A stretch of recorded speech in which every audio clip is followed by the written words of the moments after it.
I love to box. All right. It gives me bonding time with my dad.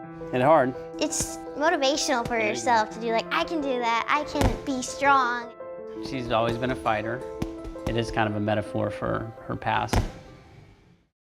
My name is Hannah Swain. I'm 14.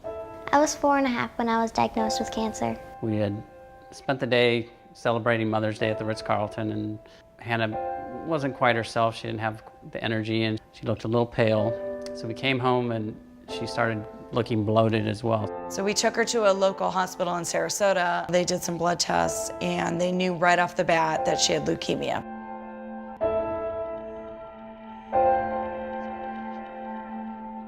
They immediately knew she needed to go to JohnsHopkinsAllChildren'sHospital. Hospital.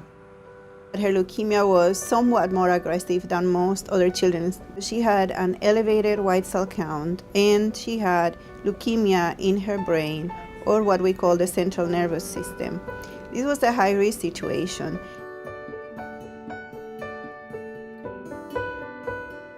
I don't even know what it was like for her when she says, your daughter has cancer. Like, I don't know what I would be like in the future if that happened to me. And you just roll with it and just wait.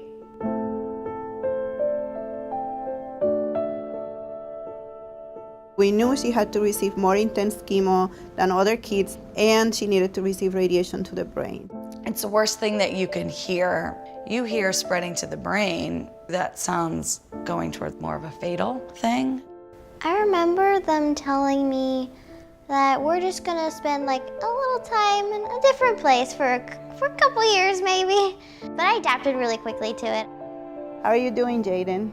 It is very important for children to receive personalized care, so we give the chemo that they need for each individual patient without lowering their chance of cure. So that has improved not only the cure rate, but also has decreased the chance of these kids getting long-term complications from their treatment.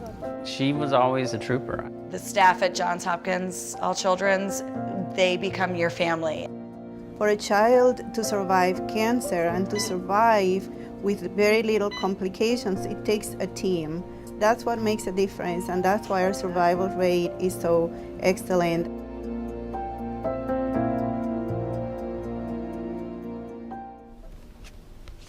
Two and a half years was the start to finish treatment.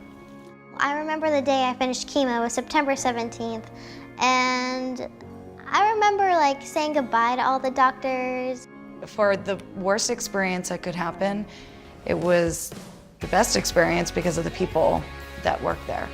Hannah's done wonderfully. She hasn't had any identified cognitive deficits from her treatments. So in Hannah's case, she is cured. Double jab, double jab. The whole treatment plan worked. She's never looked back. She goes back annually for checkups. She's perfect. Our survivorship program is an integral part of the continuum of treatment. We need to continue to follow these patients so that we can make sure they stay healthy throughout their lives.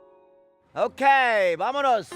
I like to do like adventurous stuff like trapeze and silks. Okay, here we go.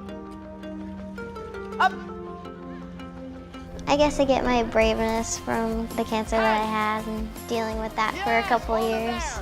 I want to give other kids the realization of like, I've been in your shoes, I understand, like you can beat it. Remember, listen to my calls, okay?